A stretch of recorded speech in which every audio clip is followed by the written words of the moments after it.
Hi, everybody. Welcome back to Bethesda Unpatched. I am Joe the Widget. I almost said my last name. Why? I was working on some technical issues right here, and I was trying to get them solved before we went live. And I got it, like, the second that the intro ended. All right, cool. I am Joe the Widget. Good? We are episode number 51. We are in episode number 51. We are Bethesda Unpatched. And I am joined by the other half of Bethesda Unpatched himself, the space trucker extreme extraordinaire, Kilo. What's up, everybody? Happy Thursday. Welcome to the show. We've got a lot to talk about, and leave it to Bethesda to do the one thing we don't expect, is to drop news on Friday. One of the big reasons why we do this show on Thursdays nights, well, it works for our schedule, but more importantly, is that's usually after all the news drops for the week. This usually happens on Tuesday or Wednesday. They decided to drop it on Friday, the morning after we recorded. So I had a little bit of an extra blurb in the video version of last week's episode, basically stating all that. And then Kilo's little quick announcement that he was able to pull off at work that morning. Yeah, we got through it. We're gonna talk about it a little bit more today. Go a little bit more in depth. A lot more on probably. Everything that they announced. Yeah. And just give our 2 cents. We got a lot of news like usual. We're going to try to stay away from the whole layoff crap as much as possible. We need a break. Yeah, because we're tired of talking about it, probably as much as y'all are tired of hearing it. Yeah. Although I got some words for the gaming journalists out there again. Bitches. Well, okay, let's get into it. So I was going through news articles today, and I came across one, and it said basically that Bethesda says that they're paying, or Bethesda accused of paying the bare minimum severance to laid off employees. That was the fucking headline. Are we 60 seconds in, 30 seconds in? I hope we are. That was the fucking headline. Was that that Bethesda it implied Bethesda was the reason for layoffs, and that Bethesda was responsible for these dog shit severance packages. As soon as you click on the article, it says Xbox.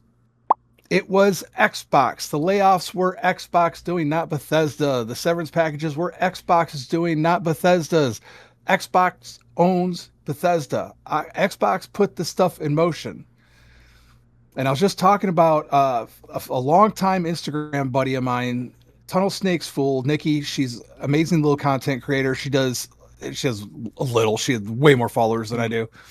And she does a lot of stuff. She's been talking a lot about this stuff, about gaming journalism in the clickbaity articles, and pretty much stuff that we've been talking about for a while too. So I'm going to Tunnel Snake, if you're listening, I want to try to get you on the show. I think I'd love to talk to you.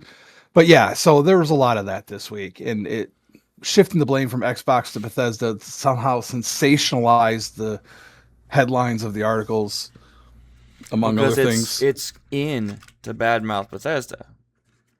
Yeah. It's the cool thing to do. Anyways. We have constructive criticism for them. We don't badmouth them. No. We have our opinions for sure. And, if you listened to last week with King Fan Man, we're all about checking this stuff out, looking at it as impartially as we possibly can. Yeah. Anyways, I don't got any announcements or housekeeping this week. Should we get in the news? I've just been dealing with more health issues, but I'm hopefully going to have a better edited video this time, I hope. Last week wasn't bad. No, it was quick. Had a couple jokes in there, but not bad. Good. Yeah. And I actually released it 30 minutes late, because it took forever for YouTube to upload it. Oh yeah, I am drinking Nuka-Cola Orange today. Oh, okay. Nice. Does it taste like Fanta? No. Actually, it has a very weird taste to it. I can't really describe it. It sounds like exactly how a Nuka-Cola should taste. Yeah. Weird. I'll give it to Jones. They do a good job. All right, let's get into the news. All right. Extra, read all about it in the news this week. The last few years, especially, one particular subject involving Bethesda has been Todd Howard's retirement. And when he might retire. Now he's talked about getting through Elder Scrolls 6 and Fallout 5 before he retired. Now that would be like, he says what, he's not even 8 thinking years? about it at all. Yeah. Well, he's not even thinking about it at all now. He's like, he used to think about what it would look like, Mm-hmm. you know, just like what it would be like to be retired. But now with all these, according to him in this article, because of all these projects and everything that are in the works, he has no interest in retiring. And I think that's really curious timing. He says, the truth is, there was a period of time a while back where I pondered, what does it look like? This is in an interview with Jason Schreier. Not is it imminent, but what does it look like? And I no longer do. I just love it. I love working with these people. It's really not something I think about. Some folks in our industry, they are a little older than me. They're just making great stuff too. So it's not something I've been thinking about. And I'm inclined to wonder. Like I said, like we said before, this is completely speculation on my part. This is based on nothing. Mm-hmm. But I personally wonder if there was some conversation about Xbox booting Todd Howard and he gave them the bird and says, well, now I'm just going to stay here. You guys going to have to remove my corpse from my desk chair. Nah, I really don't think that would be that. I think Xbox Xbox it'd be wants just to to shine keep him Xbox in. on? Yeah. If anything, I would say that they actually offered him more money to stay on and do it. I would hope so. Because he might have been thinking about retiring. They're like, here's your new salary. Don't retire. Here's your bigger market share in these games. Yeah. Because he does get a market share. Yeah, he's overseen ESO. He's obviously overseen Elder Scrolls 6. He's got his fingers in a lot of pot. As a game developer, the guy is amazing. Mm-hmm. That can't be denied. No, he's one of the more brilliant directors out there. Yeah, absolutely. I totally agree. So yeah, Todd Howard's going to be around for the foreseeable future. So don't bash him anymore. Speaking, well, yeah. I'm kidding. Well, everybody's going to have their opinion. Is valid. Like it's always welcome. We always like we said last week. He needs to keep his hands out of the marketing and the announcements and things like that. God, ain't that the truth? Yeah, and we're going to be talking about some announcements today. Mm-hmm. We're going to be talking about that. Which I'm pretty sure he was not happy that they had to be released. I can't imagine that he was. So a little bit of the layoff drama. Montreal devs were basically told the same day of those announcements they would receive the smallest severance legally possible and immediately lose health insurance benefits. This is according to one BGS, which is the union direct for specifically Bethesda game studios. Some people are calling the announcements a distraction. I don't think that's what it was. Everybody at that point had been dealing with the layoffs for 2-3 weeks. Mm-hmm. They knew what was coming as far as like the fans, the players are concerned, right? So that wasn't going to distract us. And we talked about last episode. Of course, we don't want to see anybody lose their job or get fired, but we also kind of understand what Xbox's goal is here. Mm-hmm. So I don't know. I do stand for union rights, though. However, of course, being from Michigan, that's up to them now. I work for a union. That's up to them. Yeah, you work for a union. Funny thing is, I work for one. I'm not in one.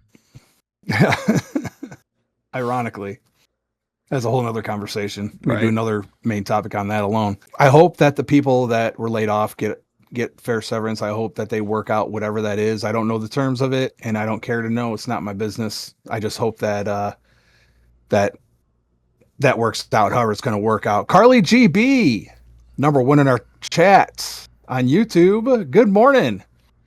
She's on the other side of the planet, so it's morning for her now.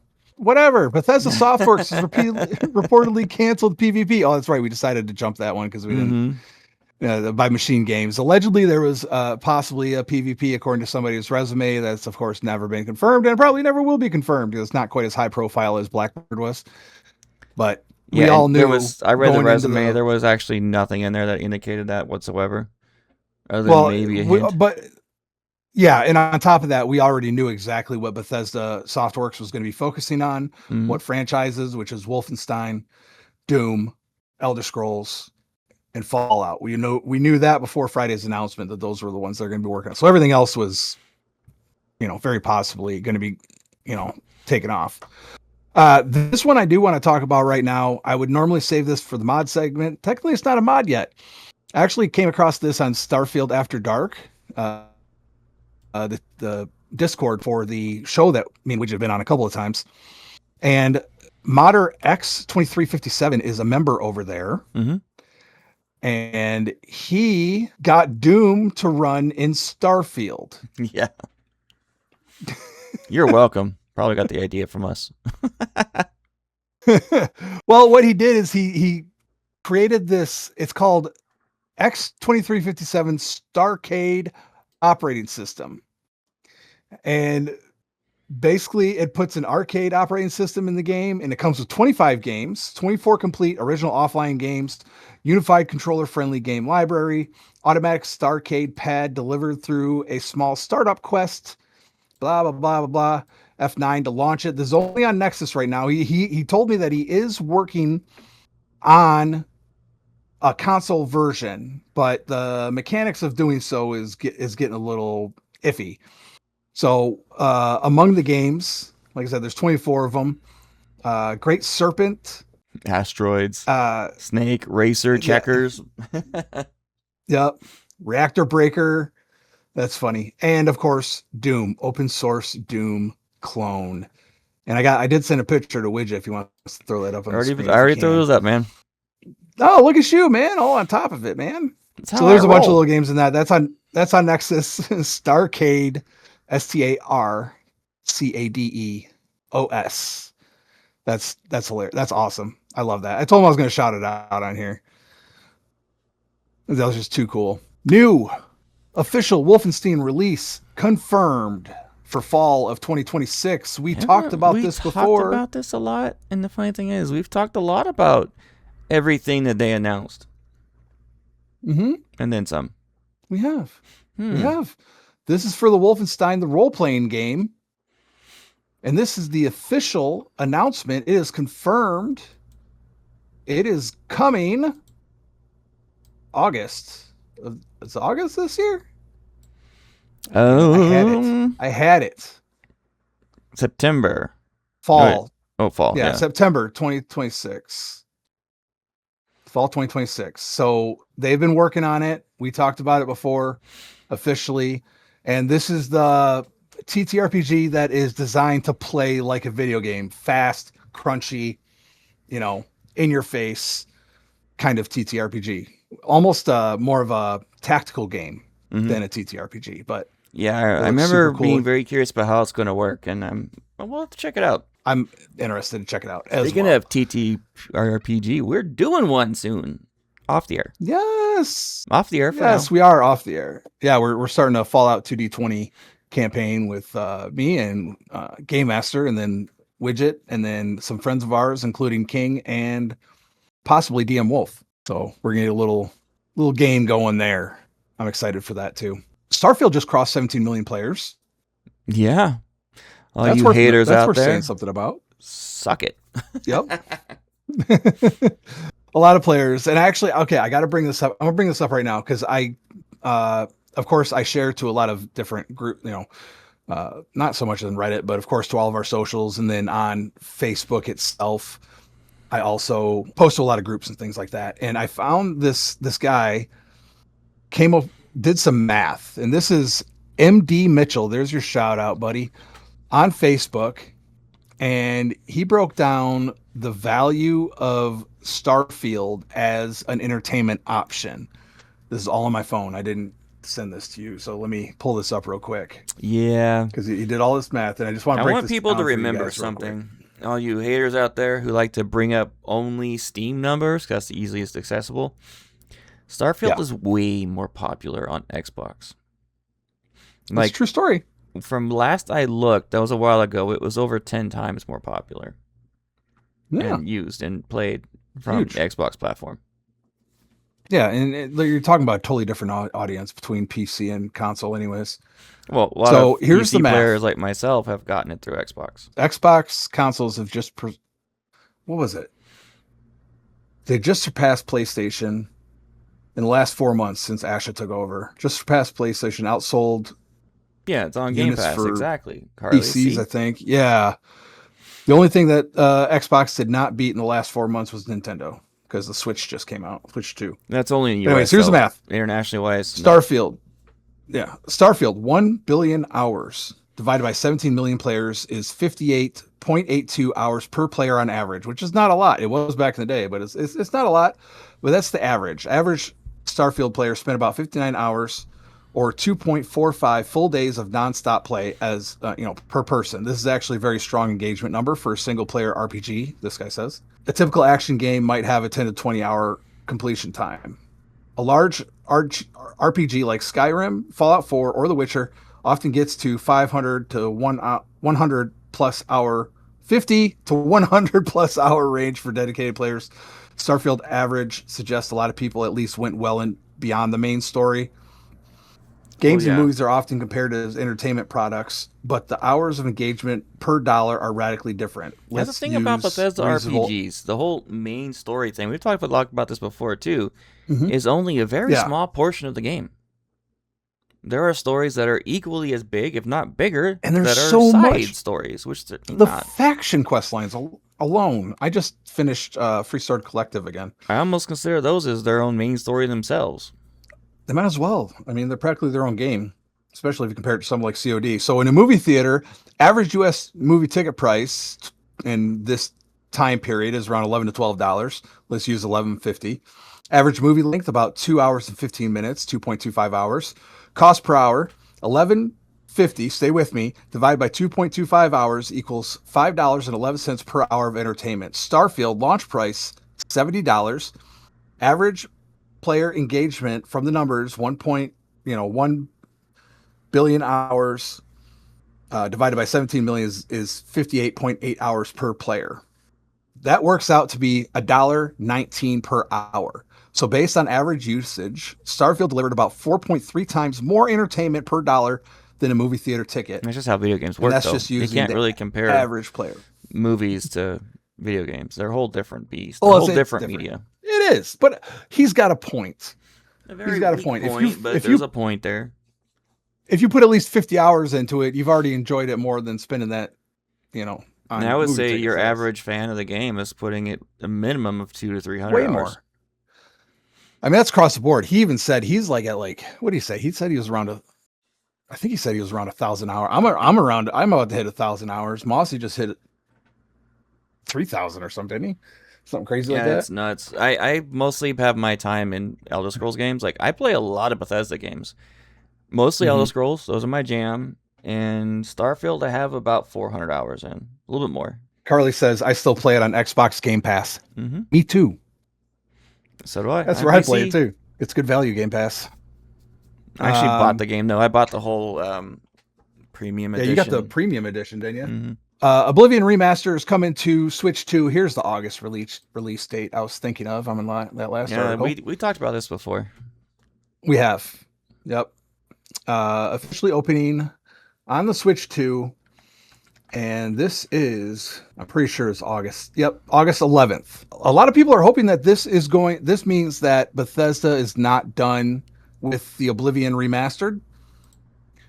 This is... That obviously that's been a long time concern. Ever since the release, there's still been a lot of bugs with Oblivion Remastered. Mm-hmm. And they're hoping with it coming out on Switch 2, and of course it's going to be the day one patches. They're hoping to see that on Xbox and PC as well for that game. That's one of the games on my list I have to finish. I wish I could. I wish I could. I tried. And I didn't really even have any bugs except for that one in the castle, but it just didn't hook me, which is wild because it was my introduction to Bethesda games. My buddy brought it over. It's like, oh, you got to see how they made this, what they did with it, blah, blah, blah. I'm like, all right, cool, man. I might put that. They have a little 30-second ad on here, little video. I might put that on the video version of this episode. Born anew in blood and fire, the Prince of Destruction awakes. Who now will save us from the coming darkness?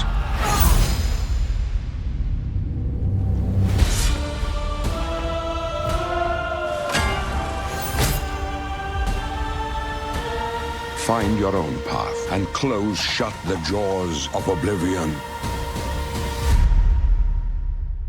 Elder Scrolls Online. Let's talk about that a little bit. Yes.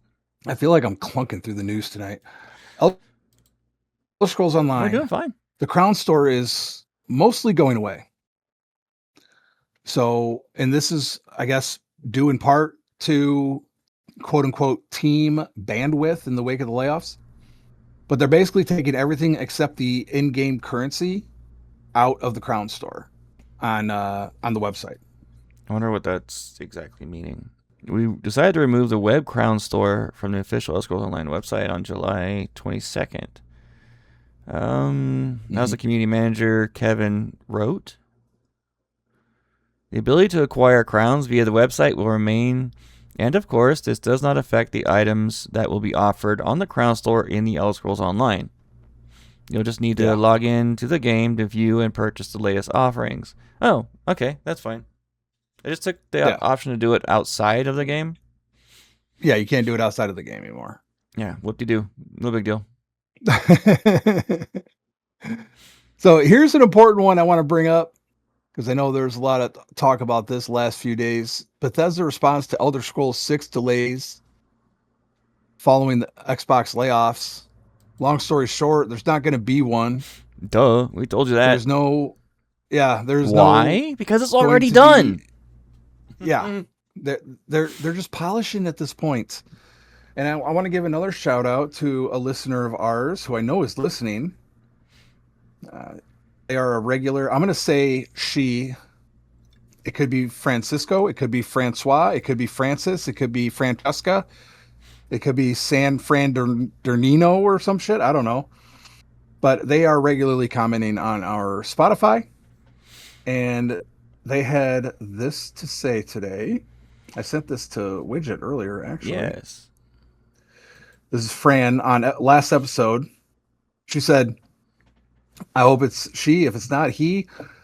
A few weeks ago, I saw someone talk smack about y'all for saying the Elder Scrolls 6 was in gold. We got that a lot. I just laughed at it because I know. Yeah, we don't care. With the news we got today of we are playing it every day, I hope y'all feel vindicated. We do. Yeah, of course. We know we were right. I didn't need to feel vindicated because I knew it was already the case. I'll take vindication any chance I get. But yeah, it's nice that people realize that, hey, whichever is easy. We're not talking out of our asses here. We know what we're talking about. Yeah, exactly. And that's the thing. What we're about to get into in the main topic, we've been talking about this for a long time. Since this show began. Mm-hmm. This is all stuff that everything they announced on Friday is stuff that we've talked about. That we've already let you guys know is happening. Go back and listen. We talk about all this shit. As always, appreciate the level-headed and positive content. Hope you all covered today's news next week. Of course, they posted this last Friday. Of course we are. And thank you for your comment. Yeah, we are. Like we wouldn't. Keep those comments coming on Spotify and on and reviews on Spotify and our comments, our YouTube. We engage with pretty much everybody. I'm going to be straight with you guys all on one thing here, a little off topic. But our goal is to do this full-time as a career. Me and Kilo both. We want to have... I'll move to wherever they're at. We'll rent out a studio space. We'll have our offices. Anyway, the long story short, if we want to get to that point where when something like this happens, we can stop what we're doing, go into the studio, and record an episode right away for that. And then get it out everywhere. But right now, be a lot easier than me sweating my balls off in my truck trying to get a video out. Or working the morning 2 jobs. Something drops. Yeah, I was way too busy. Oh, good Lord. Yep. Well, we got it out there. We did. And we're going to be talking about it tonight. We did. We are indeed. Fallout New Vegas director. RPGs can't let players control everything. This is Josh Sawyer. This is the guy who's going to be at the head of the new Obsidian Fallout game. Obsidian. I'm super excited to see what they come up with. And it sounds a little bit inflammatory. But it's not. This was in a new interview with the Examine Game. Sawyer talked about how role-playing games are at their best and players feel at the center of all their decisions when they can control a lot, but importantly can't control everything. And I agree with the sentiment. He says, I think I've done this in a lot of games I've worked on to different levels of success or favorable or unfavorable reception by the audience. In Pillars of Eternity Deadfire, notably, you can't stop Yothus? I didn't play Pillars of Eternity 2. Don't kill me. Like, he's just going to do what he's going to do. And you're kind of told that point blank. And also, we tried to telegraph that he's way beyond the ability to physically do anything. Well, yeah, if they gave the full control to the player, like 100% control, they wouldn't be able to control the story or narrative. There's only so much that's within our control. When DMs in D&D try to let the players have freedom on that, most of the time that DM's going to be making up shit on the fly because they have no idea what's happening at that point. Because their players are going to go all random different ways. I know. I tried 100%. Doing that on a game once, and it was a nightmare. You got to know how to rein it in tactfully. Mm-hmm. He says part of that idea is going against the idea of I'm the protagonist. I can literally do anything. And I was like, well, with a role-playing game, so much of what we excel at is making the player sort of sit and deal with their choices, which often feels very imperfect. That sense of agony where you're like, I have two things to do that are good and bad, and I've got to decide which is most important. And I would love to throw Cyberpunk out here for this one. Because Cyberpunk, there is only one ending that has is relatively hopeful in that game out of the 6 endings that there are. So it's and that's beat into your head the entire game too, is Night City always wins. You can't beat Night City. Night City always wins. And it does create the sense of hopelessness, but it also kind of drives you, at the same time.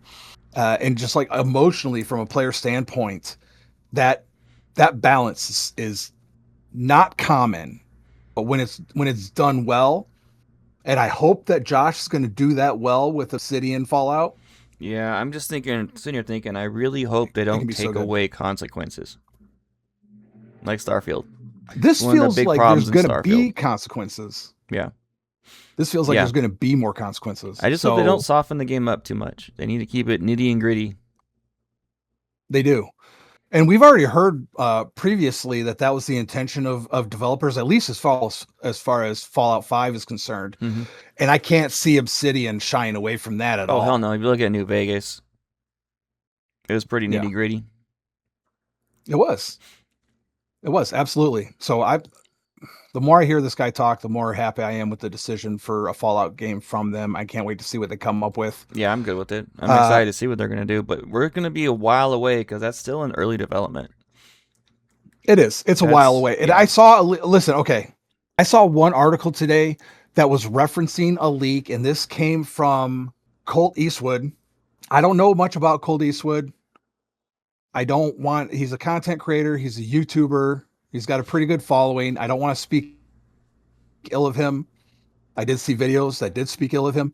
I don't know what his reputation is like, and I have no idea where the hell he got these leaks. But allegedly, these leaks, take this with a huge bucket of salt. Fallout 5, check this, 2035. I don't see it take until 2035. Hell effing no. Yeah. No. No, they're going to be early 2030s. Yeah. It's not going to go to 2035. 2031. It's not going to take 9 years. I'll call it 2031. The whole point of what everything Xbox is doing is to prevent that very scenario. Yes. We're going to talk about people's misunderstanding of certain things and the way people are writing, old habits, and things like that. And we're going to get to that in a second. Anyways, I want to talk about Fallout Season 3 for a minute. Because there was a big little Easter egg dropped. There's no confirmation about this there's pictures of this. No confirmation of what that means. However, oh my God, could Aaron Paul be playing him? Basically, the picture, I found it on at Civil Fallout. I'm going to have Widget throw it up here. Yeah, 1 second. I'm having technical difficulties. Joshua Graham. There was graffiti on the side of a train. It says Joshua Graham lives. Mm-hmm. Joshua Graham for the uninitiated, is a majorly beloved character from Fallout New Vegas. And this photo obviously implies that Joshua Graham may appear in Fallout New Vegas. Now, here's the thing.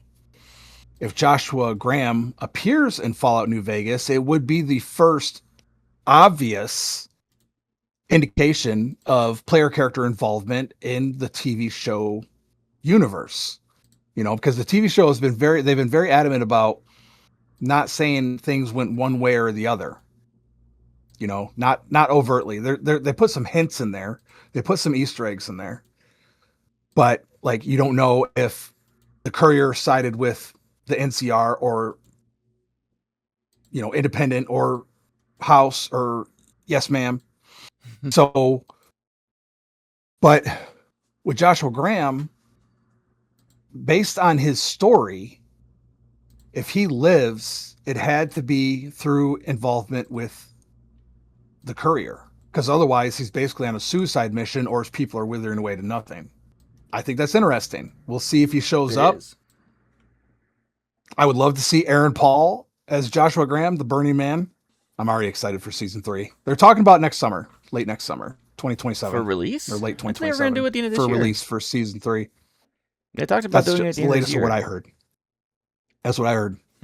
That's all I can say. That's what I've read. That's the closest thing to a date. They're talking late summer 2027. Because they talked about it last year, right after season 2 ended, that they were going to be planning on having it done and out by the end of this year.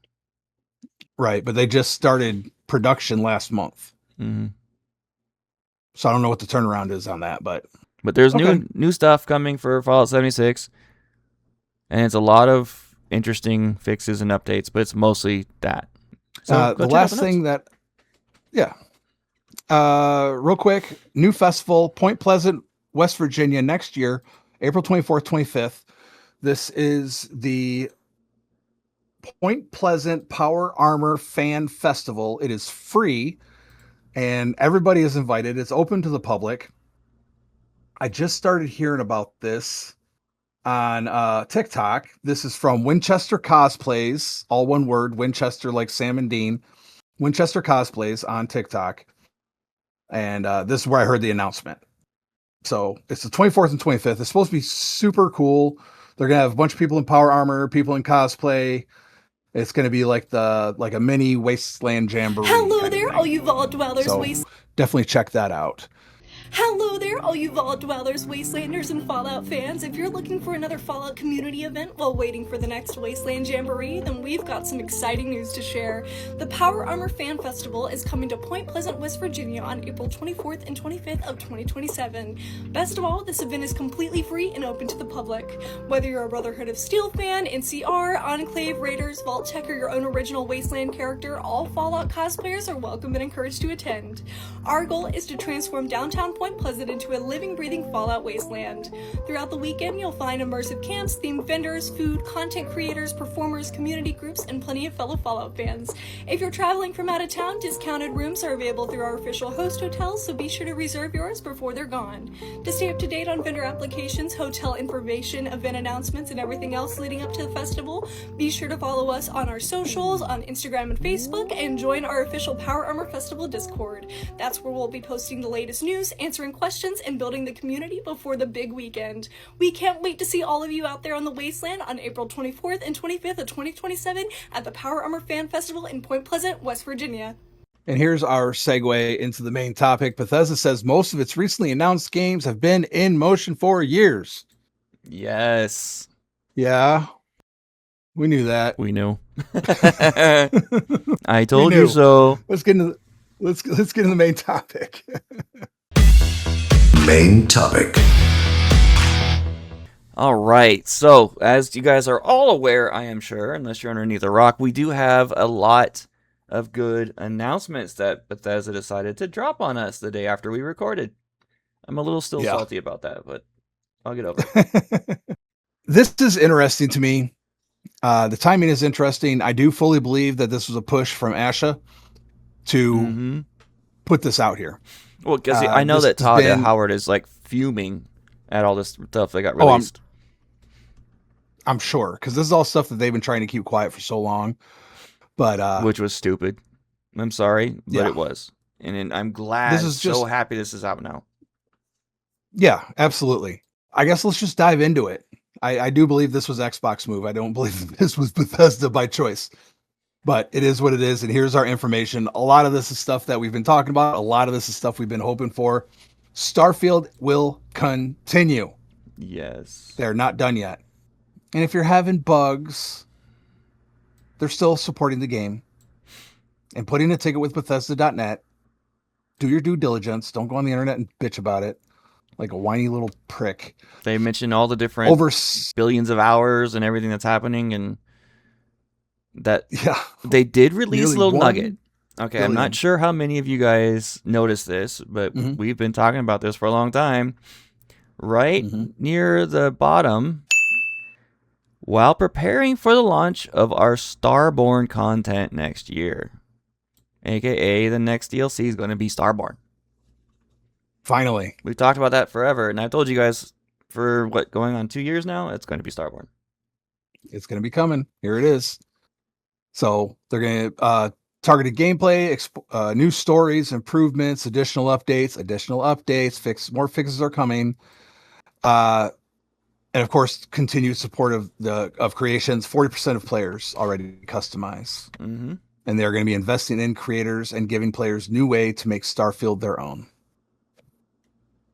which they have done in spades. So I'm super excited about that, especially the Starborn part. We've been talking about it since before Shattered Space. That's the biggest. We thought story Shattered Space was element going to be that Starborn. has been the biggest hole in the game. I've been wanting to be filled for so long. They need something to bring that main quest line home. Mm-hmm. Because I posted about this last week, obviously Friday. I've been watching the comments. I've been asking people questions. I've been jotting down people's answers. One of the main arguments that people make why they don't like Starfield is because the quests are lame. They're talking about the main quest. Yeah. Because they're not talking about Vanguard. They're not talking about SysDef. They're not talking about Freestar Collective. They never talk about Ryujin. They never talk about, Crimson Fleet. Right? Ryujin is so good. They're And now it's we have always the the main Varun. quest. And the Varun. And another Exactly. one. We have another, well, not near as big as Varun. It just came out, so. Yeah. All kinds of goodies. Terra Armada.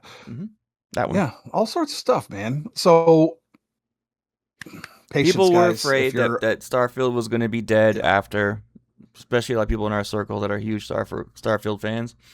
It's not. Mhm. They're continuing development. Not even close. Mm-hmm. Yeah, so created by players. We believe from the beginning that our worlds are not only to the people who make them, but also to the people who play them.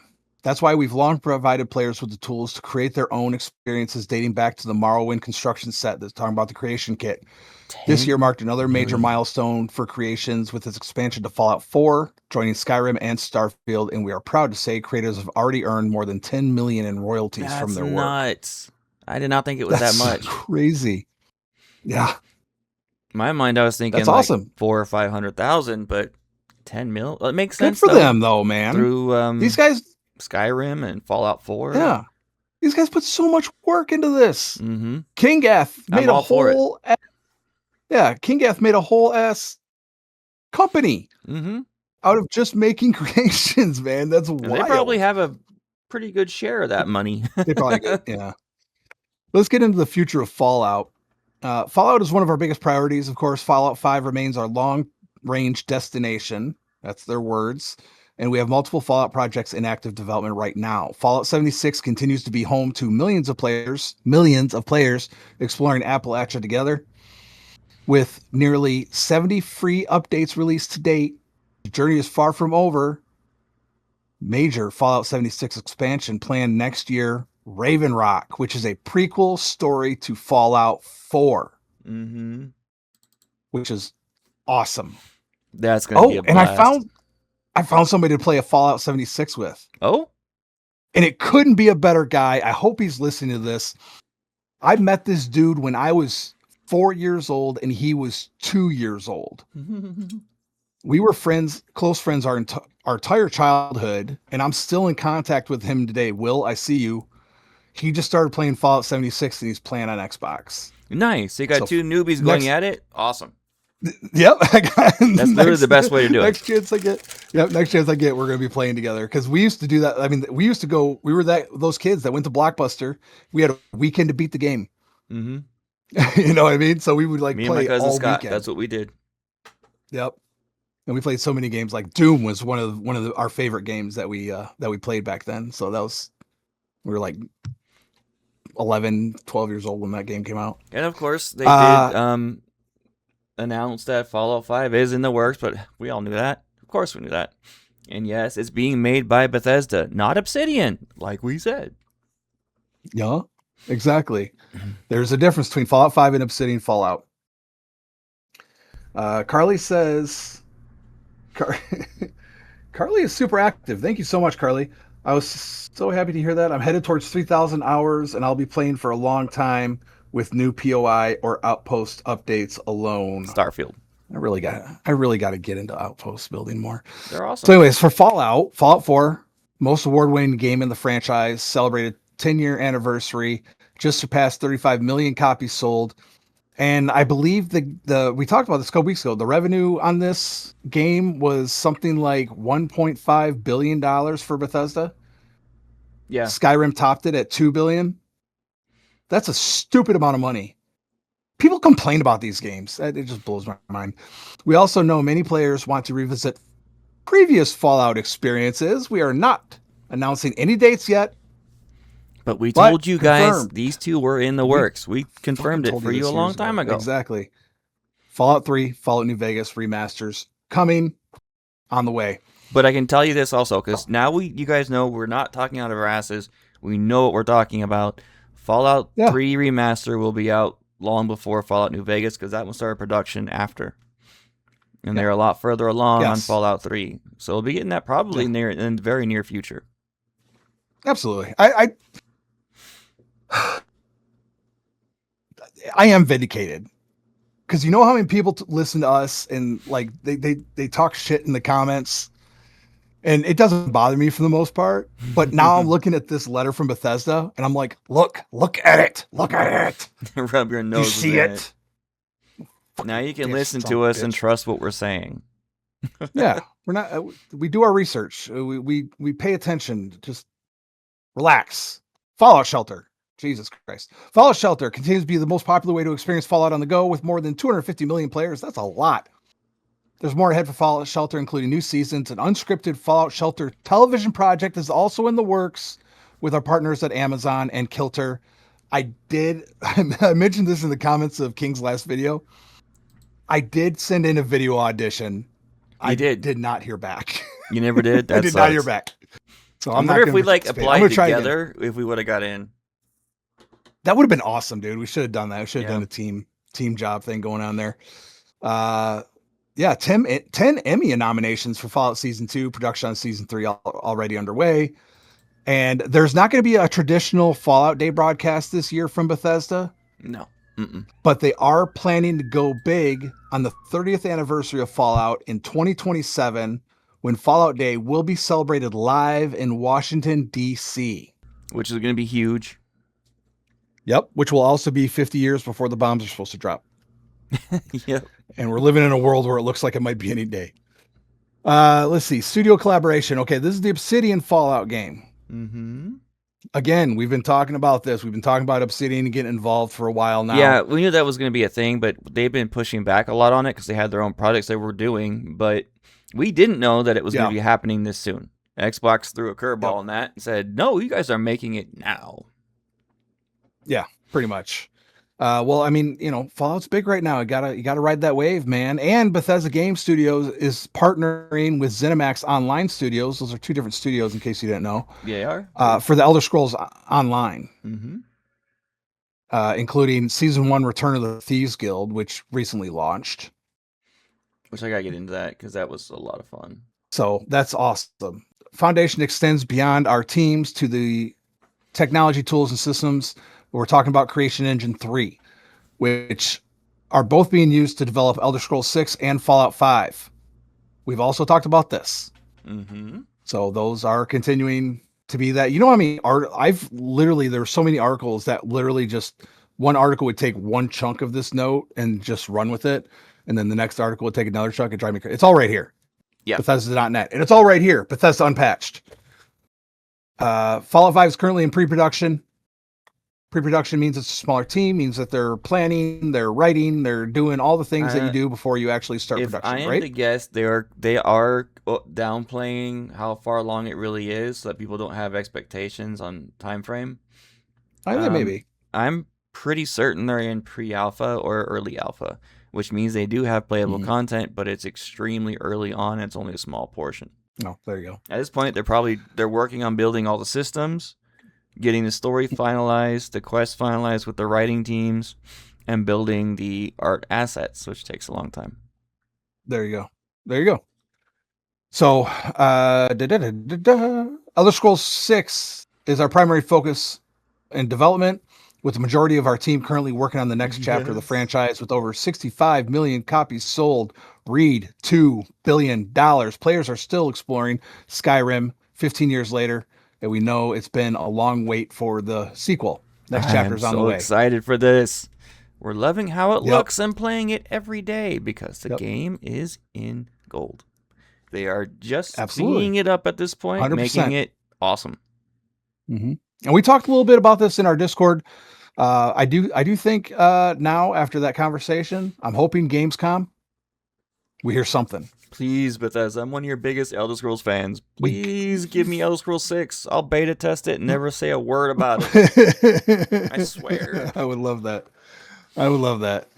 Call us. We give you your email at the end of the episode. I'll sign anything you want. No problem. Yep.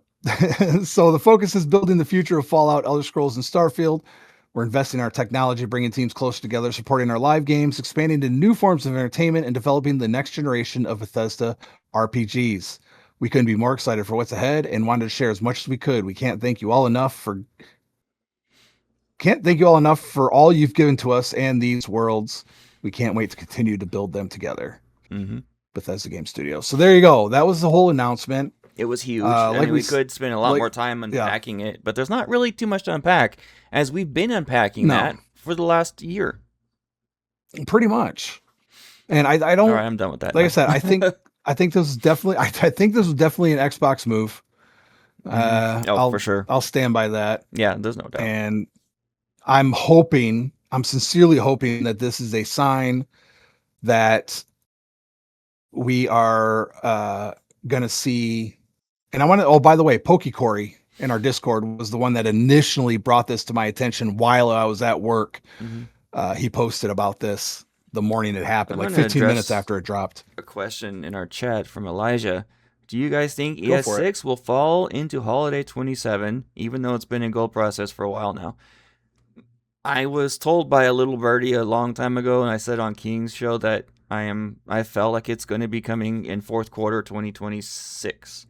So I do not think it's going to be coming in late 27. It's going to be coming either early or mid 27, because it is close enough. That'd be the. And people are chomping Xbox at the Game bit Showcase for this game. They can't hold out too much longer for it to make it better. They just can't. They have to get it out. They got to get this. Especially right now. Oh, Corey. Hey, what's up, brother? Good to see you guys. Good to see you have you with us. So they have to get this out of the way. They have to get Elder Scrolls out of the way. It doesn't make sense for them to wait all the way till Holiday 27 when Xbox is yelling Fallout. And to be clear, I don't think it's going to be coming this year, like I was convinced earlier, because there's more pressure put on them right now, and they're going to make it even better. But I promise you, it's not coming out late next year. It's going to be coming out earlier. Better than 50-50. Better than 50-50. We hear about it at Gamescom or the Video Game Awards. Mm-hmm. We hear something this year about it. Yep. With actual gameplay. Yep, actual gameplay trailer. And prepare to have your mind blown. I hope so. No, I'm ready. I'm gonna have a bucket of popcorn. They gotta. Yeah, I mean anything. They could put out stick figures and a dog turd dragon fighting it, and it'd probably Like, all right, I'm cool. sitting Yeah, here let's play that. drooling. So that's it from our main- my precious. That's it for our main topic. Run a little long. I'm gonna skip We're running long. my gameplay. Yeah, no gameplay this week, I guys. just want to double check and I ended up talking about a lot of this stuff before. Oh my god, I forgot to look up anybody in the chat. If you know, Kingath just dropped a new release. I forgot to look it up before the show. Kingath just dropped something. I just don't know what for. Here's a big one I wanted to bring up. I definitely want to bring up real quick. Starfield modder trying to make spaceship takeoffs as seamless as No Man's Sky, though admits landings probably won't ever happen. Yeah, there's So good this is reason a for mod that you can get. I believe this is on Nexus, and it does exactly what it says. Seamless planet takeoffs is the name of the mod.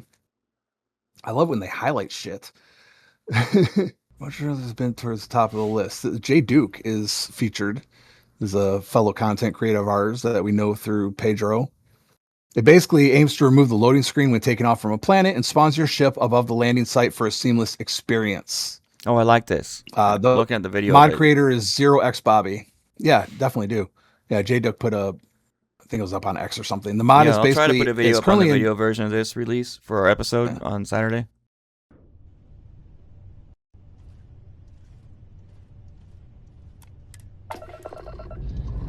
This never gets old. Lift off.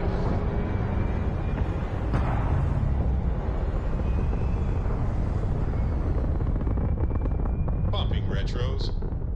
Orbit achieved. Stabilizing. Done.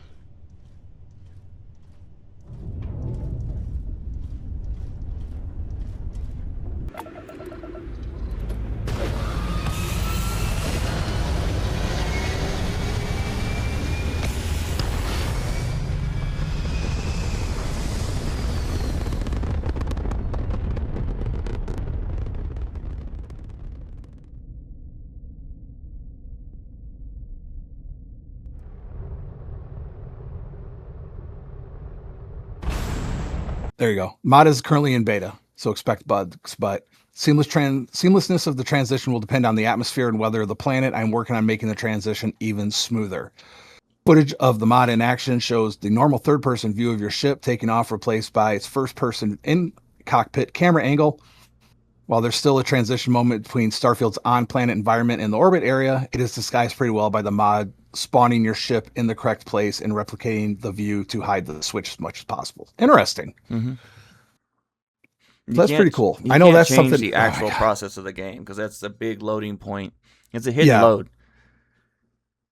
You have any idea how many people I've listened to bitch about? Well, you can't fly around like No Man's Sky. It's not No Man's Sky, man. Hey, it's a different before game. the game released, I was complaining about that too, because I wanted to be able to land the ship myself and take off myself. Well, I know too, but it's not. But now we got free lanes. You can fly around around the a lot game more. and how it's built. There's no way it's happening, and I'm fine with that. One of the best articles I read this week, the best editorial I read this week, was a guy saying, "Hey, the loading screens ain't that big of a deal." No, it's really not, because they're not. And if you've been a Bethesda player for a long time and you haven't grown up playing COD, a little prick, you'd know that it was pretty normal, and you wouldn't even. I barely even notice it anymore. I'm just whatever. It's not a big deal. Moving on. Whiners.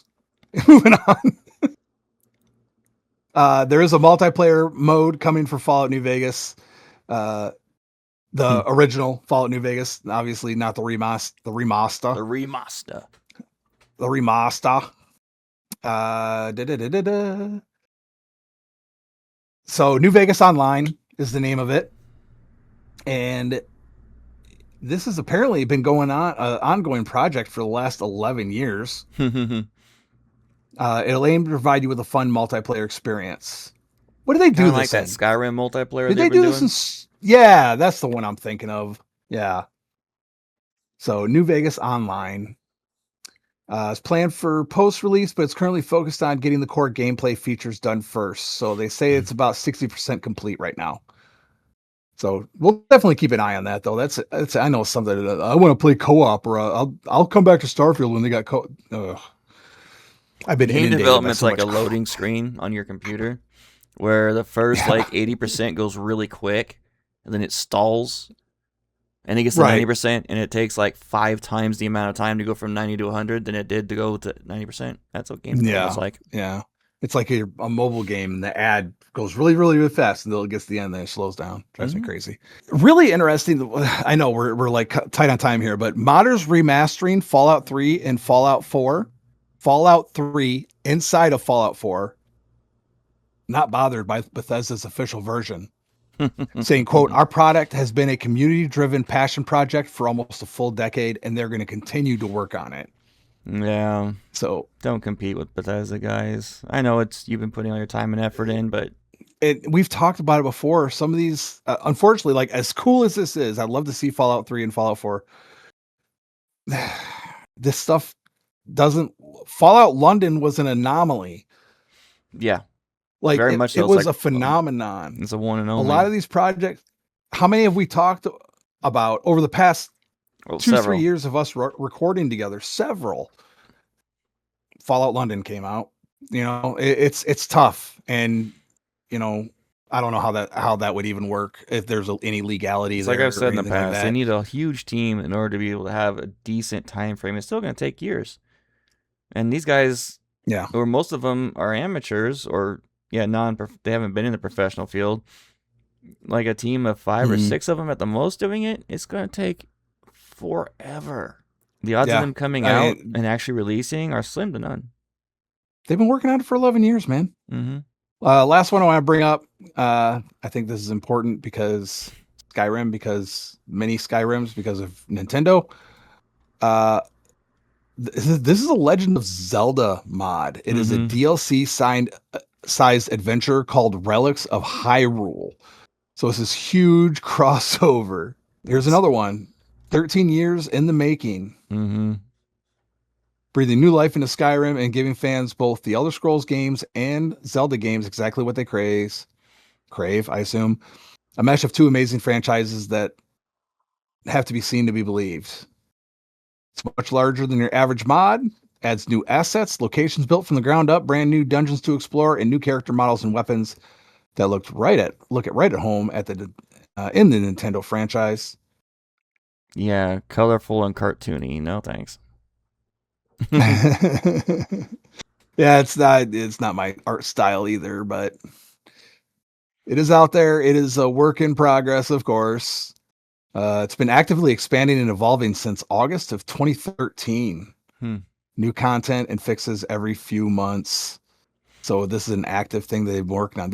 I'm surprised it's the first time I've heard of this. Yeah, me too. But if you're a Zelda fan and you like Elder Scrolls, You might be able to see this mod in the next 5 or 6 years, maybe. I'm looking at Princess Zelda inside of that looks like the Dawn Guard castle. That's wild. That's it. That's all I got for mods. We went through our social stuff already during the news. We already thanked Fran. I want to thank all of you in the chat for joining in and speaking up and asking some questions. Elijah, good to see you again. And keep in mind, people, Carly, if you always good. Corey, watch the live version after we've already recorded. The actual edited version is cleaner and better and adds more to it. So watch it again. Yeah. You can always watch it again. Absolutely. Or listen tomorrow morning. That's what I do. Yep. I always listen the morning, and then I send Joe texts while he's still asleep saying, hey, you forgot this part. Well, I send it to him. I send him a link to the episode right after, because I edit the audio version right after we get done recording. I get it up and I get it posted because very short time frame. And I send him a link so he can listen to it early. That way, if there is an error, I can hopefully, if I'm not home already, rush home and fix it before it releases or shortly after it releases. See, there you go. We're always working, always plugging away. All right, buddy. How can they reach us and this show? Oh, if they want to reach us, they can go into the episode description or they can go down to the cards. If you can't read, I'll just say it to you. Our link tree is the place to get all of our socials. That's linktr.ee/weirdchaosmedia. Weird is WYRD, chaos with a K, media. And if you want to email us for business advertising or just to say hi, that's weirdchaosmedia@gmail.com. Please like and subscribe and follow and all that fun shit that really helps us out a lot on our YouTube in particular. But also, if you can give us those 5-star reviews on iTunes and Spotify, because the only two that really have reviews. And their algorithm actually focuses heavily on those. We greatly appreciate it. That's the best way you can help us out right now. Yep. And that's going to wrap up tonight's show, everybody. Thank you so much for listening and watching, and have an absolute amazing week out in the Bethesdaverse. Peace out.